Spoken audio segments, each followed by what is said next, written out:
विश्व प्रसिद्ध चार धाम की यात्रा पर मेरी ग्राउंड जीरो की रिपोर्ट। इस वक्त मैं यमुनोत्री धाम में मौजूद हूँ, मुख्य परिसर से मुझसे से 20 मीटर की दूरी पर, और नवीन है मेरे सहयोगी, बताएंगे आपको। खास तौर पर यमुना जी की बात करूँ तो यमुना जी को अनेक नामों से जाना जाता है। यदि मैं यमुना जी की बात करूँ, जमुना जी, तपन तनय, कालिंदी, जमुना जी के नाम से यमुनोत्री धाम प्रसिद्ध। पर देखिए बिल्कुल वो सामने यमुना जी का जो मुख्य परिसर है दिखाई, जहाँ पर 3 कुंड है वो भी आपको दिखाएंगे। और इस तरीके से यमुना जी की मैं यदि जल की बात करूं तो आजकल बहुत सूक्ष्म जल है। प्रातःकाल का समय लगभग 9:25 का टाइमिंग है, और जैसे जैसे दिन बढ़ेगा यमुना जी का विशाल रूप देखने को मिलता है। जब ग्लेशियर वहाँ पर पिघल के आते हैं जहाँ पर यमुना जी का प्रकट होता है, वो देखा आप। और सबसे बड़ी बात, यात्रियों की कल अच्छी खासी भीड़ हुजूम लगी हुई थी। दिखाइए साहब नवीन जरा ऊपर जो सफ़ेद थोड़ी सी चादर, वो श्रृंखला जो नज़र आ रही बर्फबारी की, और ये सामने एक विभाग का जो बना हुआ पुलिस के लिए, साथ में जीवीएम का जो गेस्ट हाउस है वो भी नज़र आ रहा, वन विभाग का तमाम पुलिस भी मुझे नज़र आ रही। खास तौर पर यदि यहाँ पर ये जो घोड़ों के लिए खास तौर पे व्यवस्था बनाई गई है, जरा ये भी दिखाइए। अनेक घोड़े यहाँ पर अभी नज़र आ रहे हैं। व्यवस्था बनाने का जो प्रयास किया गया, सबसे बड़ी बात जो ये सड़क है इस तरीके से जब आने जाने की, यदि प्रशासन को चाहिए कि बीच में एक लाइन दिया जाए, जिस तरीके से 2 रोड होती हैं, तो कहीं ना कहीं आने जाने वालों के लिए एक तरफ से जो आने वाले यात्री रहेंगे वो एक तरफ से आएंगे और दूसरी तरफ जाएंगे। वो जरा यदि यहाँ पर एक लाइन दे दी जानी चाहिए, ताकि आने जाने वाले जब आते हैं यात्री तो उनको असुविधा न हो। टॉयलेट की बात करो, वॉशरूम अच्छे खासे बने हुए हैं। सबसे बड़ी बात देखने का तो ये है कि लगातार प्रशासन को इनमें व्यवस्था बनानी होती। खासतौर पर ये भी देखने को मिलता है जैसे जैसे यात्रा आगे बढ़ती है तो वॉशरूम में गंदगी भी नज़र आनी चालू हो जाती है, सफाई की भी व्यवस्था पूरी नज़र नहीं आती।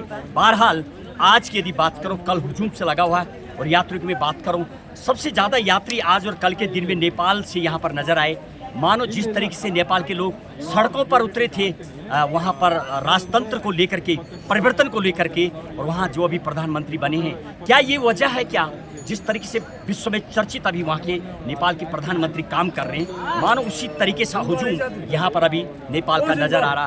डंडी वाले, कंडी वाले, कंठी वाले, तमाम कल की यात्रा की बात करूँ, उनके चेहरे पर साफ मुस्कुराहट नज़र आ रही है, मुस्कान नज़र आ रही, क्योंकि कल यात्रियों का उम्मीद से ज़्यादा जो यहाँ पर उमड़ी भीड़ थी। अच्छा खासा प्रशासन है, व्यवस्था नज़र आ रही।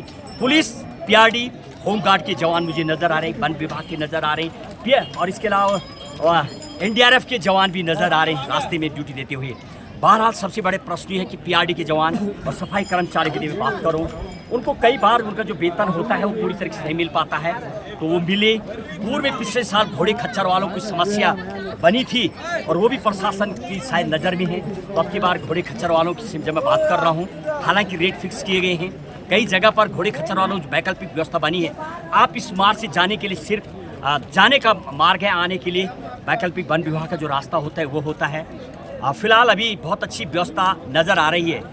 जहाँ तक मैं रेट की बात करूँ, कई जगह पर जो यहाँ पर व्यवसाय से जुड़े, यमुना जी एकमात्र, गंगा जी, यमुना जी, बद्री, केदारनाथ, चारों धाम की बात करूँ तो एकमात्र ये धाम आस्था का केंद्र तो है ही, लेकिन लाखों लोग इससे व्यवसाय से जुड़े होते हैं, जिनका रोजगार होता है, उनको रोजगार मिले। व्यवस्था जब चुस्त होगी तो कहीं ना कहीं लोगों को रोजगार भी मिलेगा। जो लोग यहाँ जुड़े हुए हैं, लाखों लोगों को रोजगार मिलता है। यमुना जी, गंगा जी के पास से जरा खच्चर वाले क्या नाम है आपका? राम, कहाँ से, क्या खच्चर वाले हैं आप? क्या कल काम मिला? ठीक रहा कल काम? ठीक रहा। आप पहली बार आए थे, पहली बार आ रहे हैं? पहली बार आ रहे हैं। चलिए बहुत बहुत धन्यवाद आपके लिए। आप पहली बार आ रही थे? नहीं, पहली बार आई थी। ठीक रही कमाई पिछले साल? पिछली बार तो कोई खास नहीं रही। उससे पहले मतलब 2022 के बाद तो ठीक है। आज की बार क्या रेट फिक्स किया गया? कितना रुपए लग रहा वहाँ से जाने की छठी से यमुना? अभी तो कोई फिक्स नहीं किया जाएगा, लेकिन जो पिछले बार गवर्नमेंट में था वो 3500, 3500 रुपये। आपकी बार कुछ? अब की बार अभी कोई मालूम नहीं। चलिए बहुत बहुत। हालांकि मैं ज़्यादातर जब घोड़े खच्चर वालों में बात कर रहा हूँ तो पिछली बार प्रशासन ने 3500 रुपये फिक्स किया था। अब की बार भी लगभग 4000-5000 के बीच लेते हुए नजर आ रहे।